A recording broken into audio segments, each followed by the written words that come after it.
Today, we ask that someone is touched and delivered and healed by something we might say today. Lord, we ask that you just continue to bless this platform and bless marriages and marriages to come.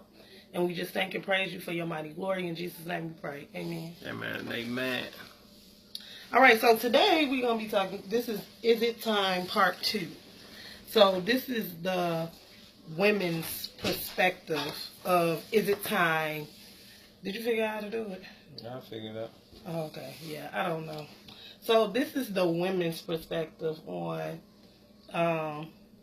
when is it time to say, okay, let's do this thing. When is it too long to stay with somebody just because you're comfortable and you're familiar? So one of the number one reasons that women stay in situations is because of the financial stability and because it's familiar to them. And a lot of the times we have this problem where we don't want to be alone. And through that, it's a lot of stuff that we have to deal with on our own. Bye, y'all. I'm sorry, my kids are leaving. It's just a lot of stuff that we deal with as women. And because we are nurturers, we feel that we need this person to complete us. When in all actuality, we should be complete before we even go into the situation. Everybody should be bringing something to the table. I shouldn't be bringing half and you bring the other half. We should both be bringing 100% in order for this thing to 100% work. So, I guess the question is, what is it in you that you haven't dealt with that you feel like it's okay to settle? I know, with me, I don't even think my thing was a settling thing. I know one of the biggest things I didn't want to have 2 kids and then have to go find somebody else to marry.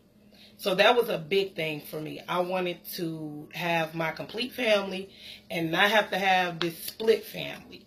So it was like, okay, well, maybe I'll keep waiting. I'll wait. The only thing you need to be waiting on is your breakthrough, your deliverance in the Lord. A man, you should not be waiting on them to transform, because this is the thing. You can do everything in your power to try to change somebody, but they are who they are. The core of them is they are who they are. So you can do all this stuff, well, maybe if I do this, they'll change. And maybe if I just don't complain, they'll change. They are who they are. You got something to say? I agree with what you just said. But like I said in the last episode, this is just my humble opinion.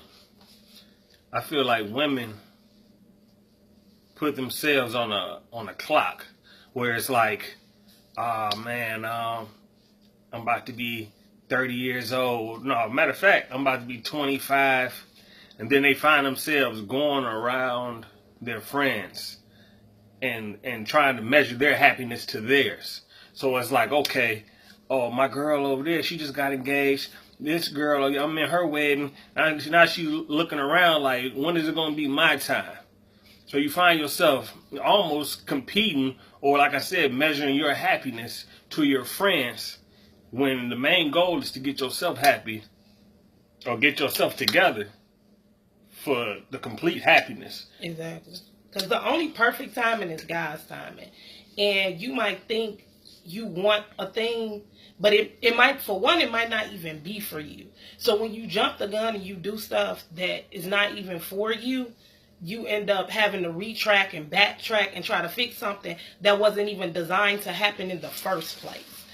The other thing is being spiritual about it and actually praying about, is this man the person I'm supposed to be with? Because that was one of my biggest things. I prayed to God. I said, Lord, if this is my husband, you gonna have to show me something, because I'm done. I had gotten to a place where I was happy with me.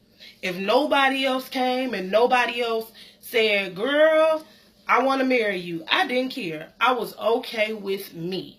I was content with me, and I loved me. So when I got to that point in my life, it was like, it didn't matter what Chip said. It didn't matter what Chip did, because I I didn't care anymore. And I'm not necessarily saying I didn't care. I was just so content with myself that he didn't complete me. I was already complete when I came to the table. I no longer needed him to complete me or be the source of my happiness. And when I realized that, I was like, well, guy, you got to do something. And he did a whole 160. Like 180. I know, because I was trying not to say 360, so I said 160. A whole 180. It was like everything that I had been praying for had changed. Now, some stuff took time and patience, but for the most part, the foundational man that he was, it was husband material. So what was the part that was? You can be irritating. So that was what. So in your mind, it was so irritating to the point you had to ask God to change me. I didn't ask him to change you for that. I asked him to change you because you used to spend all your money on weed. That's why I asked him to change you. So it had nothing to do. And I honestly didn't ask him to change you because I didn't care whether you got changed or not. I praise to God that if you was my husband, that he revealed to me that you were my husband. I didn't ask him to change you. But in the midst of me praying that, he changed you. So can you actually, well, I'm going to ask you the question. Do you feel like you put yourself on that clock? Or was it more of, I feel like I deserve this happiness? I felt like I deserved it. Because it's even stuff that you still do to this day, and I'd be like, I ain't going. Like the fact, okay, so y'all tell me if I'm wrong or not. The other day, we were at Family Dollar. Transparency moment. Let's go. We were at Family Dollar. And I have this thing where, okay, so I'm anemic. So when it's like 30 degrees outside, it feels like it's negative 10 to me. So he let me out the car at the door. But when I came back to the car, he wasn't at the door no more. He had pulled like 3 parking spots across the street. So for real, you was across from the Family Dollar. You wasn't by the family. It was like 20 paces. I'm gonna let you finish. Go ahead. So when I got in the car, I was like, so you couldn't come to the door and get me? But then he pulls up and gets this buggy for this old lady. So the old lady, and I get it, okay, you trying to be kind, but you don't even do that. You couldn't even come get me from the door, but you want to be kind to everybody else. Your chivalry or whatever, your first ministry is your house. Are you finished or are you done?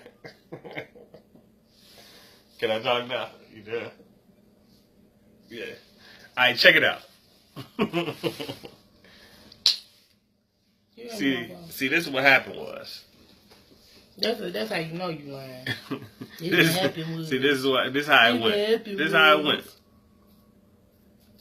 I showed it to the dollar store. I pull up to the door. I tell her, I said, I'm gonna park right over. No, time out. You're lying. No, I know. Okay. I said, I'm gonna park right over there. I was in the middle of the street. Now, remind you, the dollar store is right here. The parking lot is right here. I said, okay. And it wasn't like it was freezing outside. Now, it was freezing to me. She gets out. Me and our youngest son chilling. By the time, matter of fact, I tap him and say, hey, because we seen the old lady. Well, I don't know how old she was, but she was, you know what I'm saying, a little handicapped. So we seen her struggling with the buggy. I say, hey, can you go get that buggy for her? He was like, why me? And I said, look at the condition she's in. Can you go get the buggy? In the midst of us talking, my wonderful wife right here and our other son comes walking back to the car. I say, okay. She gets in the car. She said, so you couldn't come and get me? And I was like, the door is right there. So in the midst of us having this conversation, I pull up to where the buggy is, grab the buggy, put it in the building. I get back in. She says, oh, so you can get some buggy. You can go get the buggy, but you couldn't pull up to the door for me? And I said, the door is right there. We 31 years old. That's not the point. But I'm saying, though, like, it wasn't like I was all, like, crazy far. The door was right there. So in my mind, I thought that was petty. That's just, in my humble opinion, I thought that was petty. Without arguing, though, yes, I could, and I will, next time, swing around and give it a valet service. So the point that I was making was, don't relax your standards. And maybe I was being petty, but I don't know. Every once in a while, this is the thing, though. So let me tell you, let me give you the background story before y'all just think I am petty and crazy. All through high school, like freshman year in college, all when he wanted to get my attention and keep my attention, he did all this stuff. So don't try to relax now because we married with 2 kids. So do I not still do it? Or you don't. How many times I told you to come get me from the door? So you mean to tell me, from Walmart to Sam's Club and any other time, I don't usually leave out the parking spot and pick you up from when you come out the door? Halfway to the car by then. Answer the question. Does it do it? Do it not happen? I'll give you a halfway answer because you be halfway to the door. There you go.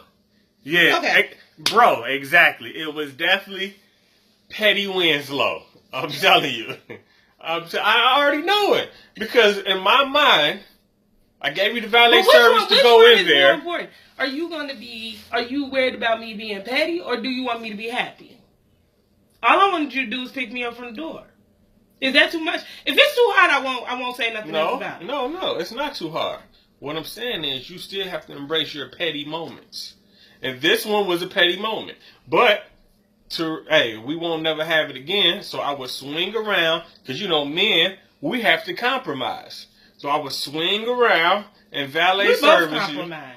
I would swing around and give you the valet service. Happy wife, happy life. Happy hubby gets the lovey. No. Said a little bit. No. Okay, anyways, back to what we were talking about before we got on Petty Liddell. Oh, that's what that was. Womp womp. Anyways. So back to what we were talking about.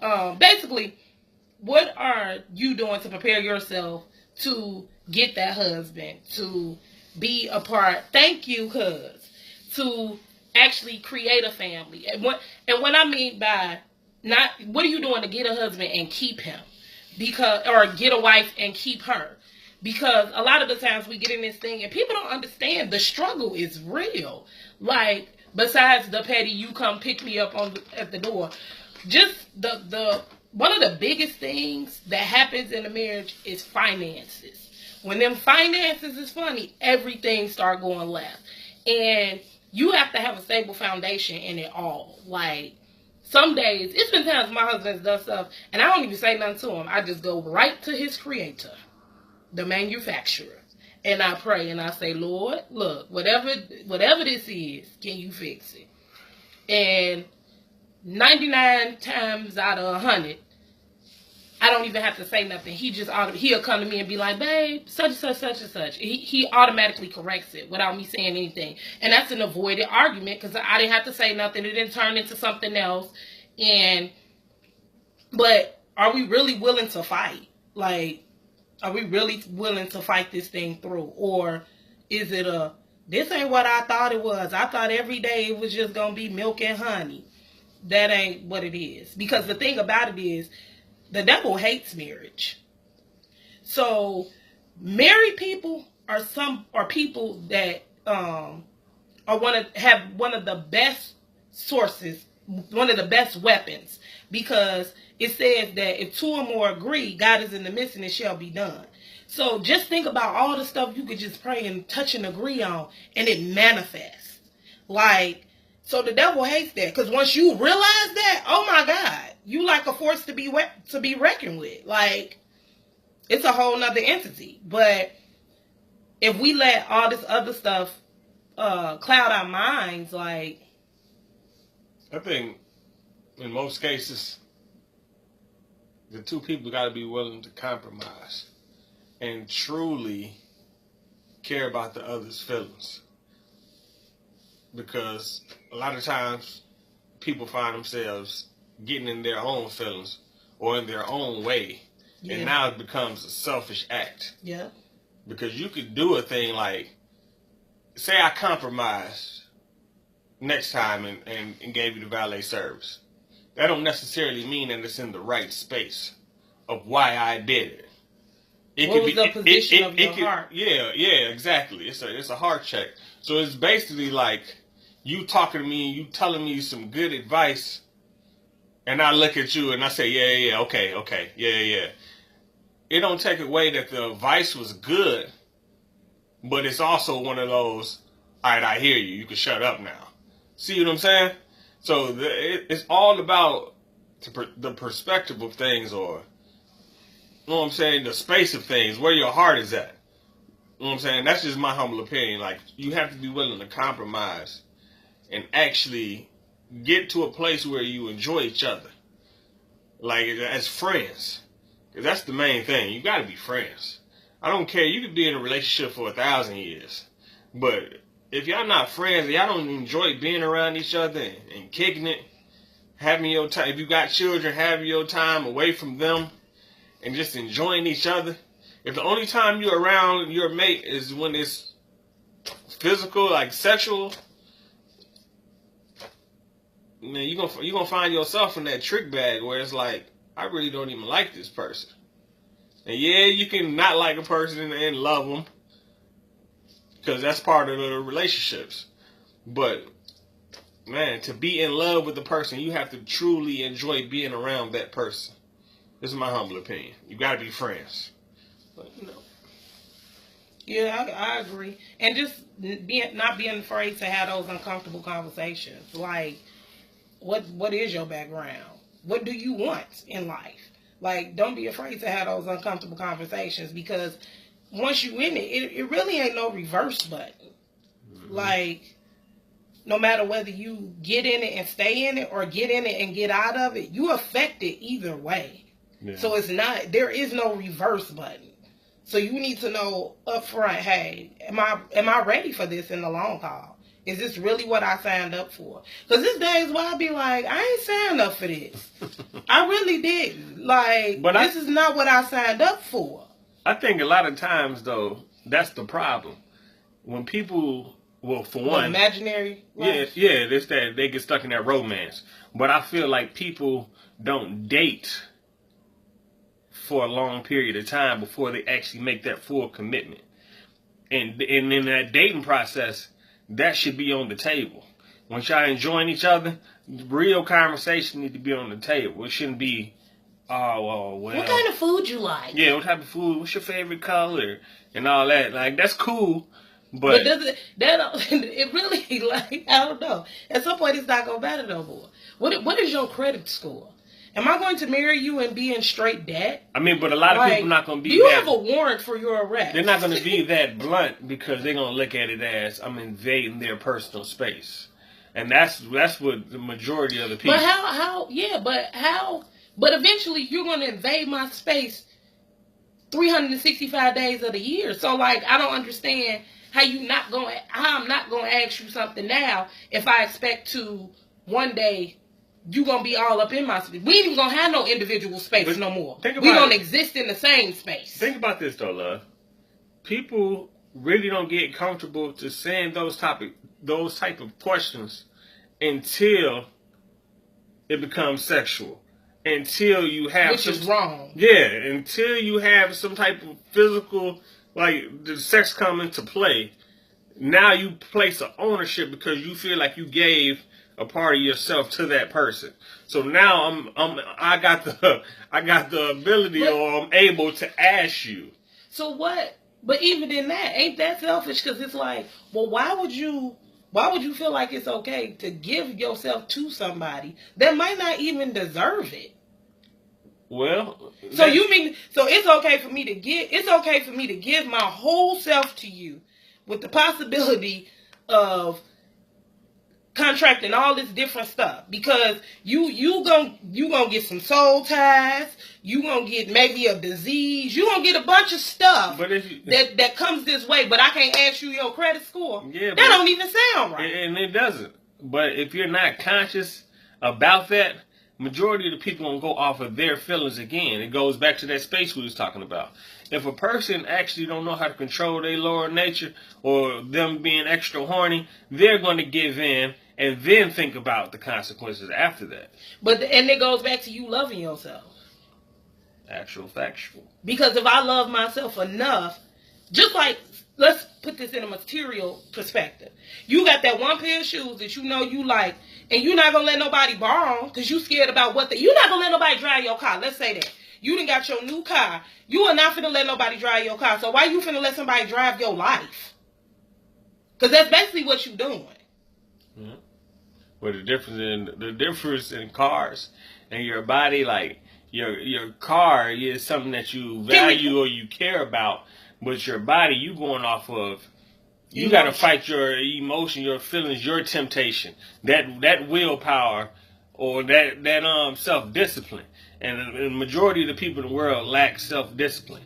So it's that's because they don't recognize what's there.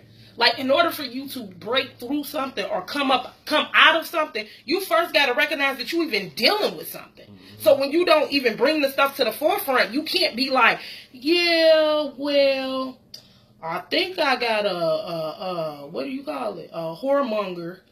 But I don't know.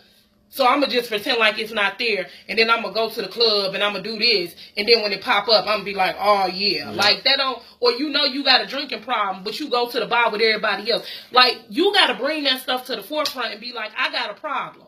And you either fix it or you don't. Like, you either want to do it or you don't. It ain't no in-between. That's another... You either going to be set free or delivered. One or the other. Because it ain't the same thing. But that's that. Now you tap into something else. Because to be able to admit it is to acknowledge that you have a problem. Yeah. And a lot of people are in denial.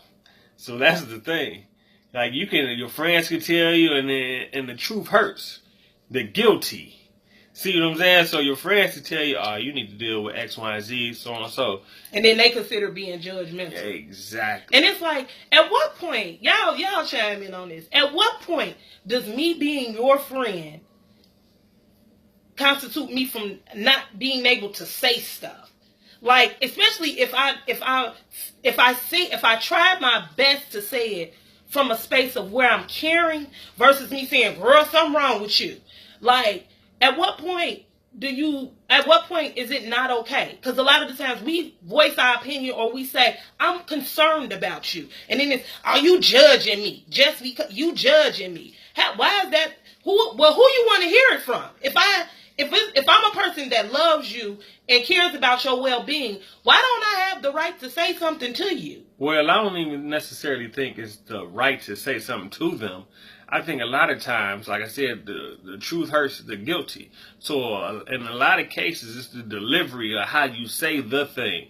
It's not necessarily what you're saying. It's how you saying it. We live in a sugarcoat generation where you gotta basically walk on eggshells. Yeah, to get your point across. When a true friend gonna tell you what it is. Yeah, it's gonna hurt, but it's from a good space though, because they care about you. It's not like you just come in left field talking about, hey, you doing X, Y, Z. You shouldn't be doing this. Now that comes off as judgmental because the person will look at it like you don't even know me. See what I'm saying? But I don't know, because this is my thing. Some stuff you gotta go boldly. Like, cause some people be on the verge of death. Yes. And then, I mean, but even coming bold, prime example. Like, I never heard my mother curse, but she still was able to get her points across in a bold way. So it's not, I just think it's the way that you deliver. Like, delivery is everything. It's not I don't know how the phrase go, but it basically said, like, it's not what you say, but how you say it. Yeah. So that's the main thing. We live in an extra soft generation where you have to sugarcoat things for it to be accepted. So, yeah. What's the next question? It wasn't no question. What you talking about? So I guess, I don't know. I do got a question, though. I do. What's your question? I do. So, what do you think is one of the main reasons why a lot of relationships, I'm going to say it like this, matter of fact. Why do you think a lot of men don't go to church with their significant others? Definitely, or why isn't that part of the conversation from the beginning? Because then it becomes later on, is that part of the not equally yoked thing? Or is it the men look at it as, I'm going to do my thing, yeah, you can go to church, and we can meet somewhere in the middle? I know that question was like complex. It was definitely long. That's why I'm like, hold on. Well, I'm going to say it like this then. What is your definition of unequally yoked? So, it's when two people don't align with what God has called you to do. So you begin to you have entered into this thing where it wasn't God ordained. And then you might be a worshiper, but they're not. They might not be serving anything or anybody. They're just not serving, period. They might not believe in nothing. Or you might believe in one thing and they believe in something else, which creates a whole nother dynamic. Because when you bring kids into the world, which one they gonna do? Which one? What are you teaching them? Because now you got some confused kids. Mm-hmm. But it's a lot of people. What's good, bro? It's a lot of people that, well, we in a generation where they'll say that's not really a problem because they're going to raise their kids to make that decision at a later time. So, and this is just my humble opinion. But they say train up a child in the way they should go, and they should never depart from it. Hey, it's like so it's no way, because this is the thing. Whether you believe in something or you believe in nothing, you believe in something.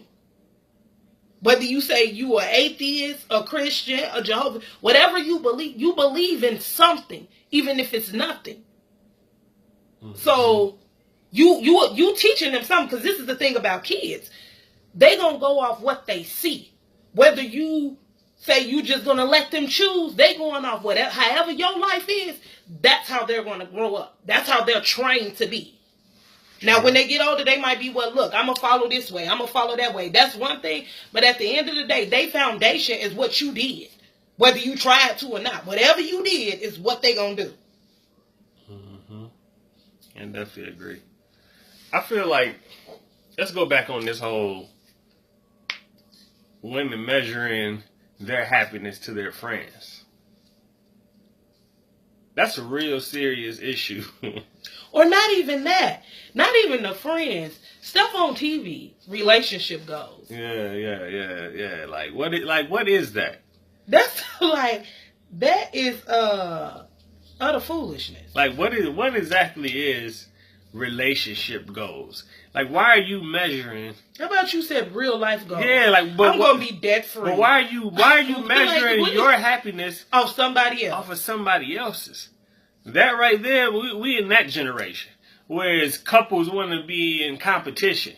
Or not even couples, single people in general. Yeah. It's like if you're not a certain way, then you don't fit the status quo. And it's like, be you. Like, I got so many people that be like, why you act like you they say that I act very, what is the word? Confident. They call me conceited. But my thing, bougie. I'm not bougie. I'm saying. But I walk around with confidence because I am confident in what I'm doing. Like, I want to be bold. I'm not going to dim my light for somebody else because you feel like I'm overconfident. But who prays to have a dummy spirit? Like, that don't even make sense. Like, you don't sit up there and be like, yeah, so today I'm going to walk around and I'm going to be sad. Who does that? But it goes back to this extra soft generation where they look at it as, to be humble, you can't be confident. And that's not true. Exactly. And then they look at confidence, or being confident. cocky. Yeah, being confident is being cocky. When it's like, hey, I'm comfortable with who I am. I'm in, yeah. And My I know black is beautiful. Yeah, and I know what I'm gonna do. I know what I'm doing. I know how to do it. So, I mean, it's just, basically, you just got to make sure you got yourself together. Yeah, true. Before you even get with anybody, make sure yourself is together and you're not looking for them to make you happy. And that's the problem. We, like you said, it's from reality shows to social media, everything is to be seen. Yeah. I need to do this to be seen. I want to look at this show because they live in a life that I want. When in reality, you don't know what type of life they living when that TV turns on. They're even married for real. That's what I'm saying. Like, make sure you're content with yourself. Because a lot of that stuff you see is not real. Like, it really ain't. But the biggest thing is just being you. Being the person you were, whoever that might be you. That you can, and be the best you. The best you can be. Like,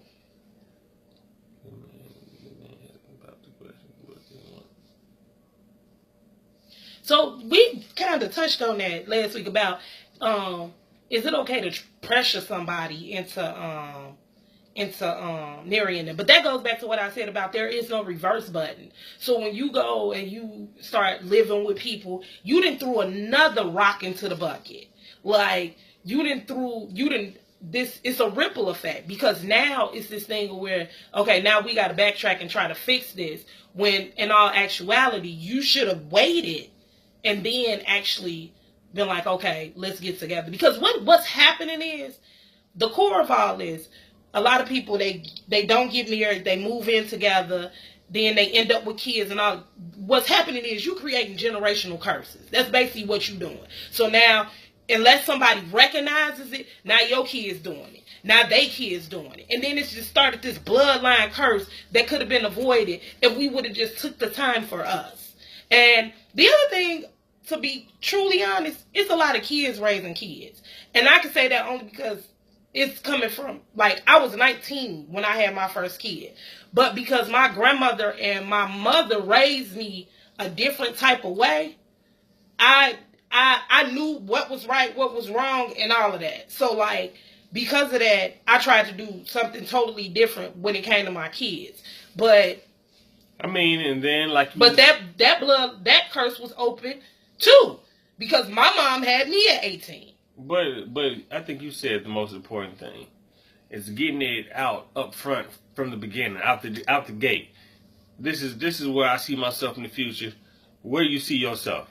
Now, to answer your question, when it gets to the point where you already living with the person, now you got to find yourself backtracking anyways. Exactly. Because you're trying to hit a reverse button. Yeah, you put yourself you put yourself in a chick position, bag, yeah. Because you already made a commitment that living arrangements, and I don't know that many people that's living together that's not getting it in. So now it's really deep. So the main thing is make sure you two are established before that step even come into play. And if he really value you in the whole nine, and he's not thinking about self, because we talked about that on episode 1, or part 1, where it was basically about the men making sure that they finances together in the whole nine. You have to get out your own way and realize that you got something good. When y'all come together as one, y'all build from there. Once you start thinking about self and, I don't think I'm ready yet, or this going on, and I got this happening, I, where's the we at? So. Yeah, because you really, you can prepare. You can try to prepare to be prepared, but some stuff is just inevitable. And a lot of the times when we go through certain things, it's to set us up for something else. And, like when Chip had lost his job, we was like, Lord, what are you doing? Like, this don't But you just know if you don't move when he say move, he'll move you. He will move you. So, like, you just never know. But a lot of the times, it's your setback is a setup for something else. That's a fact. But yeah, you gotta, for real, you gotta know who you are and not even put yourself in them situations. Because now it's the thing, okay, now we live together. I can't just get up and move out. Because now I might have been dependent on you. So now I gotta figure out how I'm gonna even move. I'm gonna be out on the street. Like, it's too much. When they should have valued you enough to not even put you in that situation. Mm-hmm. And that's to that last part of the question you asked.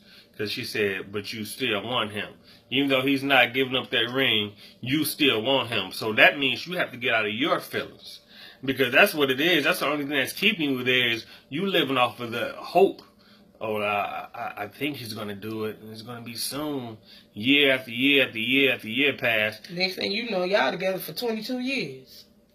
And now you got to ask you a question because this is just my humble opinion. And I think a lot of women do this. I can't speak for y'all. This is my humble opinion. Year after year passed, and then instead of actually trying to find the root of it, they start blaming themselves like it's something wrong with them. Yeah. Instead of saying, no, dude just need to get, you know what I'm saying? Get it together. Well, technically it is. You do need to figure out what's wrong with you because why are you settling? So it is something wrong. You need to figure out, but they try to make it seem like what am I not doing correctly? Exactly. That's what it is. Like, maybe I ain't cooked good enough, or maybe I ain't pretty enough. Yeah. They try to internalize it versus saying, well, why am I settling for this? Mm-hmm. That's good, bro. Hey, that's true though. And that's a real issue. I just think, like we said earlier, people got to make sure that they got themselves together. I mean, that's just the key of it. Like, if you're not together, or you don't have, let's get to it. If you're not together, and this is my humble opinion, this is what I truly believe. The only way to get yourself all the way together is to establish your relationship with God. Point blank, period. Because you're going to straddle the fence back and forth. And I think this is right. You're going to go off of yourself, off of your own flesh.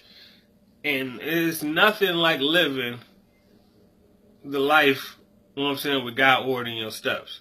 Because it keeps you from doing all that backtracking. When you actually got a relationship with God, you putting yourself in a position where you only moving if you hearing from Him. See what I'm saying? Like, it's not, you can't look at it as, well, I'm not going to do this because I don't want to go to hell and I don't want to do this. No, you doing it because you trying to be Christ-like. You walking in this light where it's like, I know for a fact He won't stray me wrong. So that's the key. That's my humble opinion.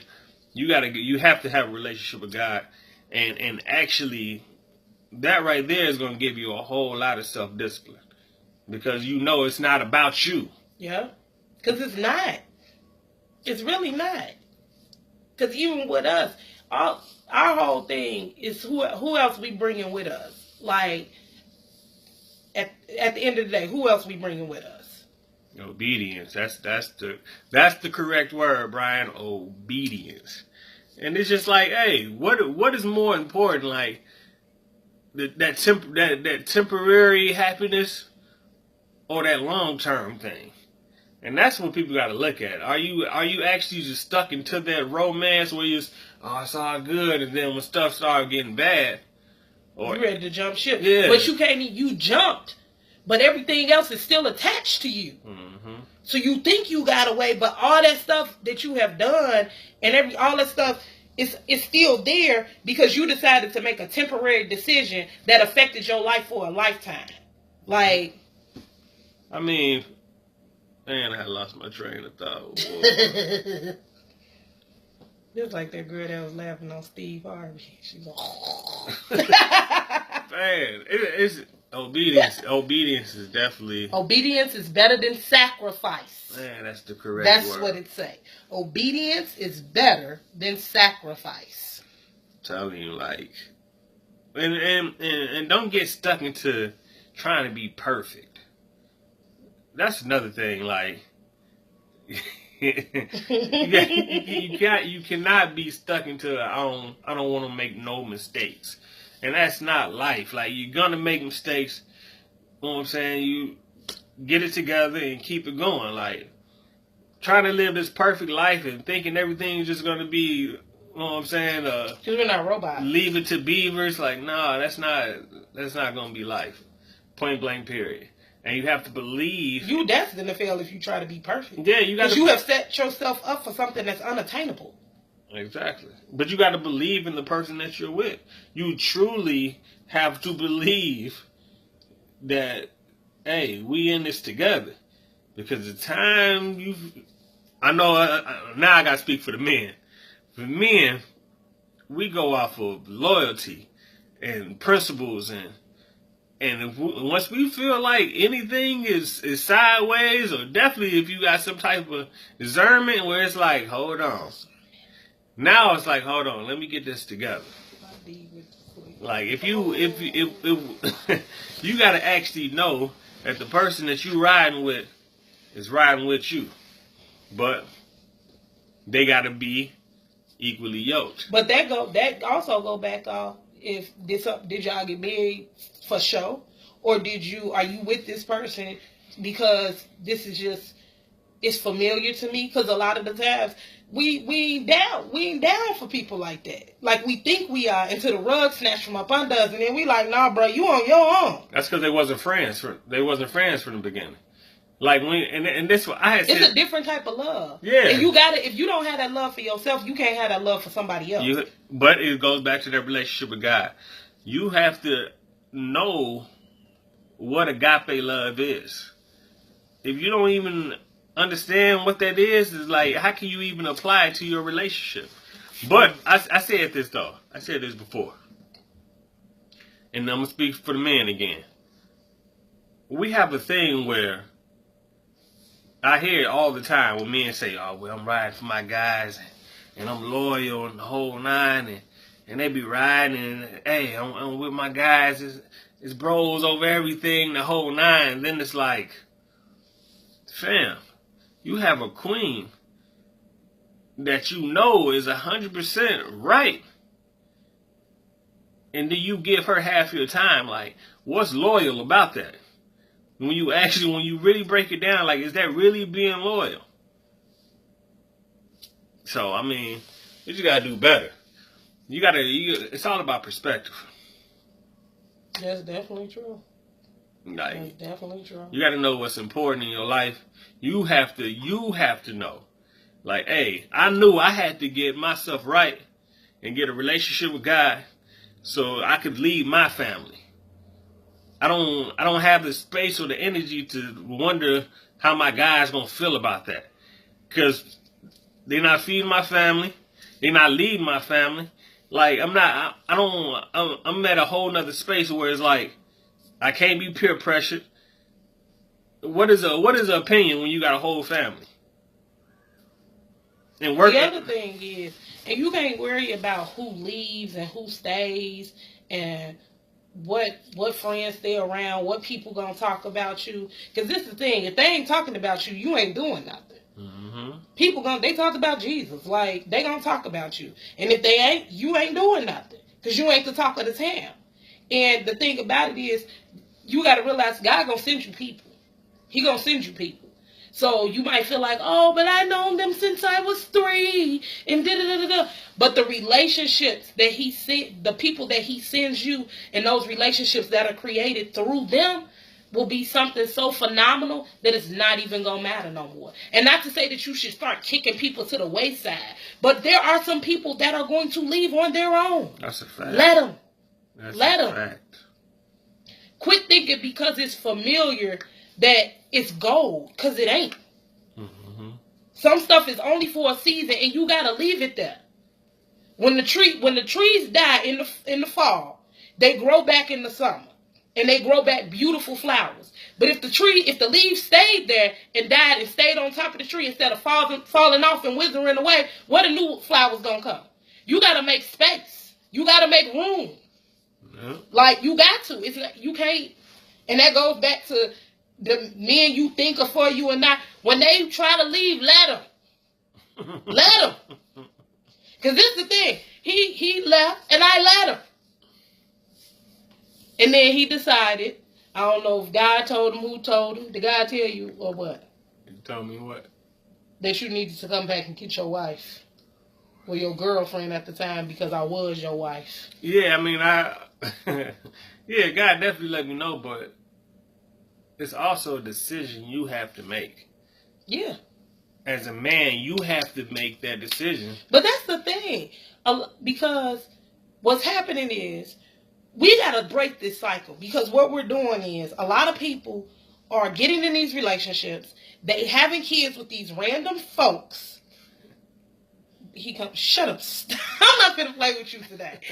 We getting into these different relationships and stuff, and we creating these broken homes because we got in this situation that wasn't designed for us in the first place, and then these cycles continue. So just like you said, you knew that you had to be a man for your family because your dad taught you you needed to be a man for your family. But if there's nobody there to teach you that, the cycle continues. Or unless they meet somebody, or unless they meet another man that's gonna put them on to knowledge of self. Like, it has to be somebody that's stepping in.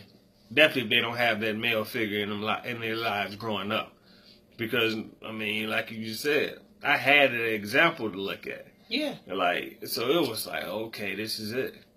Nah, I'm and sure. That it I'm was sure, a good and bad thing. But I'm sure he did things wrong, but I only could see what I grew up around. Exactly. So I mean, but as you grow older and you have your own family, yeah, you will pick up them characteristics, but you're able to actually pick it out and say, hold on. Well, maybe he ain't had this together. Now you got to make the adjustments. Exactly. But it's still about having that positivity around you. Exactly. And building from there. And the other reason I said it was good and bad, because a lot of the stuff that he saw his dad do, like, they bought their first house before they got married. They did all of this. Whereas we had to move into an apartment when we first got married. So, but a lot of the reason what took him so long to propose, because he felt like he needed to buy me a house first. I want a house. Well, I ain't gonna say that part. But, yeah, I wanted a house, but that wasn't the end all to be all. We ain't living in the street in the box on the street. So, I was okay with that. So, it can go both ways, but for the most part, the foundation was there, and that's what mattered. Yeah. I wanted what the old head said. I wanted to make sure I had my ducks in a row. I wanted to make sure I had all my chips together, and when thinking it was just going to be, almost like I said, the Leave It to Beaver or the Cosbys. Like, I thought everything was just going to be lined up, and it was going to be like, I got the perfect family and the whole nine, and that's not life, man. That's not how it is. In the midst of all that, like I said, but we got together, got married, and it was smooth. Got the job I was looking for. And then the rain comes. In the midst of all that lets me know that I had a rider with me.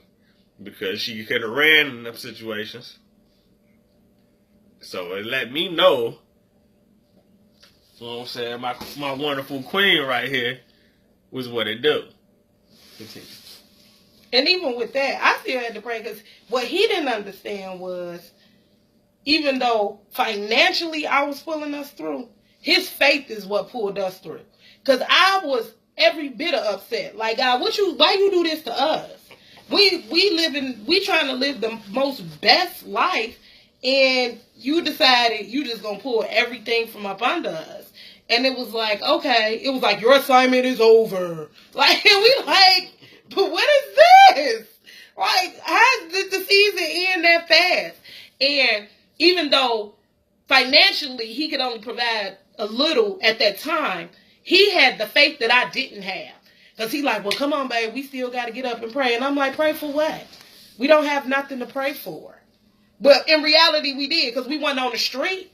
Mm-hmm. God opened doors. We didn't have to want for anything. Nothing in our life changed, even though our finances had changed, but we didn't skip a beat. So I had to realize, like, he didn't realize that even though financially I was carrying us, he was still carrying us through our faith walk, because I was done. I was like, mm-mm. But that goes back to perspective.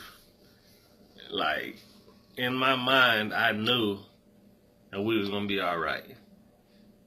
So, the whole time. Because, like, this is what... So, like, at first, I was like, okay, it's all right. It was like a month. I was like, okay, it's going to get better. It was like 3 months. I was like, Then it turned into 6 months.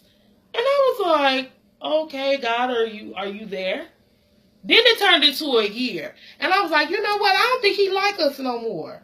I think we did something. Yes. Chip, it was 11 months before you even went to that one place. Was it? Yes. Dude, time was flying. Time was flying. But hold on, back to what I was saying though. It's about perspective. A lot of times we find ourselves... It's 8 o'clock. A lot of times we find ourselves, you know what I'm saying, in a position where what are we going to do? And we feel, we asking God, well, why us? And why this going on? And it's the little things. It's back to perspective. You have to start appreciating the things that you have. Bed to sleep on, clothes to put on your back, food to eat. It's real out here. It's people, you know what I'm saying, that don't have a house, no cars, no clothes. It's real out here. So when you start actually appreciating the things that you have, and not, you know what I'm saying, always thinking that God is a genie. Exactly. That right there will line stuff up. Because you got to dance in the rain. It's going to happen. I don't care if it could be 5 years straight that it seems like it's open heaven. You like, yeah. When that rain come, hey, you better be ready to dance. And it's going to come. That's life. But it's actually humbling you. It's actually letting you, you know what I'm saying, appreciate the things that you have and stop, you know what I'm saying, taking things for granted. We say, to backtrack, when I personally say y'all are good. Looking for shit. Well, it's nothing wrong with seeking to do better. Because, like, for instance, like, when you hang around people who are millionaires because you want to seek to become one, it's nothing wrong with that. The victory is in your vision. Whatever you see yourself being, that's what you will become. The stuff, even your thoughts will begin to manifest. So you have to even watch what you think, because what you think is going to come out your mouth. That's a fact. So it's nothing wrong with looking up to people and aspiring to be there, but you shouldn't. Don't think they perfect. Exactly. So don't put your faith in somebody. That's my point. Don't put your faith in somebody. Don't make them your God. Exactly. And that's basically because what it is. Because they will let you down every time. Every time. And truthfully, just to piggyback off that, not swine back, but yeah, just to piggyback off that. Swine back? What? A lot of times, that's the issue with people in the church. They make the pastor their God. See what I'm saying? Where it's like, so then the time he moves a little different, or he does something that they don't like, now it's like, I'm done with church. I'm not going back. I'm done with it. When in reality, you have to have a relationship with God. In church, outside of church, at work, wherever you at, your temple got to be right. Exactly. The whole point, the people there are to help cultivate you and be, they're there to cultivate you and basically be support. They're not there for you to worship them. They're not there for you to praise them. Mm-hmm. They're simply there to cultivate you, groom you, and support you. Mm-hmm. Like-minded people. And they're also there, so like, some stuff, like for instance, Romel said, that a lot of times people refer to us as relationship goals. Some stuff you don't have to go through because you witnessed somebody else do it. Mm-hmm. Their testimony doesn't have to be your test. You don't have to if you know what the outcome is, you don't have to go through it just because you like, ooh, you don't have to. That's what people are there for. to help you get through what you need to go through. That's true. KK, that's definitely real right there. Because he will provide for you while you in that rain. That's completely real. And he basically doing it so you can give him the praise. Because we get stuck in ourselves where it's like, oh, I did this, I got this done, I got this job, I made this happen. When in reality, like, you didn't though. Like, and that's why I say a lot of times people have ego issues where they feel like they're creating their thing. I'm just going to speak it to existence. And I do believe in speaking things into existence. But, you know what I'm saying? Like, you have to still understand. Like, you have to acknowledge. Yeah, you have to acknowledge. Like, God gets the praise. Point blank period. Like, he gets the praise and he will humble you. Life will humble you. I don't necessarily think it's a humbling experience. It makes you appreciate. Once you come out of it, it makes you appreciate things better. I don't think it's necessarily...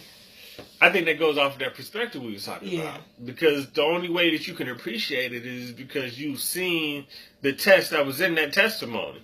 If you were not able to acknowledge it or see that, you getting humbled because you looking at it like, oh, this is it, man. You probably ain't gonna be able to get up. You gonna fall, but that getting up process is gonna be so rough. So I mean, and that go back to what I said this morning. Yea, though I walk through, it don't say stay there. It don't say stop. Mm-hmm. It don't say it don't say meditate there. It says, yea, though I walk through. Yeah, you got to go through it, and don't be afraid to actually, like, it goes back to the church.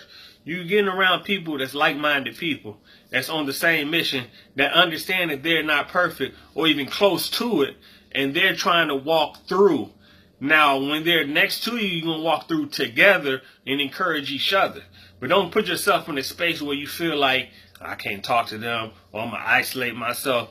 And that is one of the roughest things, trying to do things. Because you get stuck there. Yeah, trying to do things alone. You get stuck there. I'm telling you. You get stuck there, and then it becomes a woe is me party. Mm-hmm. You become bitter. Yeah. You're going to find yourself. Because you let things harbor. Yeah, looking at other people's lives like, they think they got it. Or why he doing this? Or why they... Hey, get around like-minded people that's on the same mission, that's willing to build, so y'all can go through it together. All right, so we're going to wrap this up because it's 8 o'clock. It's past 8 o'clock and we're supposed to be off here. But we started late. So, shoot us some emails, inbox us, Instagram. Share this video. Yes. Salute to my bro, too. Nima Connect. Go shop with them. Yes, go shop with Nima Connect. Holistic care. And stop interrupting me. Oh, I'm sorry, love. Shoot us some emails, texts, whatever. See, that's what I be talking about. That's that irritating stuff. That's exactly what I'm talking about. But shoot us some more topics that you guys would like to hear about. We are going to be doing this platform with a bunch of different other couples very soon. If you would like to be a guest, shoot us a text, email, inbox, messenger, whatever it might be. And we'll be more than happy to have you on. Hey, go ahead. No, you can go ahead. Hey, couples, come on out. Is it April 21st? I think so. April 21st, Team Combat off US 30. What time? At 1:30. $30 a person. Getting our laser tag on. It's for the couples, man. Come on out. Hey, and fellowship with some good people. Might learn some new things. You know, Team Combat, April 21st, 1:30. Team Combat. It's off US 30. Come fellowship. Talk to the couples. Don't be afraid to get hit with them laser tag, them laser beams. You are so lame. Hey, and if you don't have get excited. And if you don't have a church home and you would like to come visit us at Faith Temple of Christ at 7601 Whitcomb Street in Maryville, Indiana. Yeah. This Sunday is Kids for Christ Sunday, so we're going to be turned. So, if y'all don't have a church home and you'd like to come visit us, 11:30 service. Then our other church is on 15th and Noble. I do not know the exact address. It's across the street from that Family Dollar. What's the name? Faith Refuge. You can Google it. I think it comes up now. The address should come up now. But if it doesn't, it used to be, I can't remember what it used to be. But it's across the street from Family Dollar off of 15th and Noble. That service is at 9 a.m. if you got to come early. 1521 Jennings Street, Gary, Indiana, 46402. Faith Refuge. So yeah, shoot us some texts, emails, I love you too, other things that you guys might want to hear us talk about. And we'll be back on in 2 weeks. I am on spring break next week. I'm excited about that. So, the following week we will be on. God willing. He a solid pastor. I rock about pastor. That's why your pastor at you. He was getting his eat on.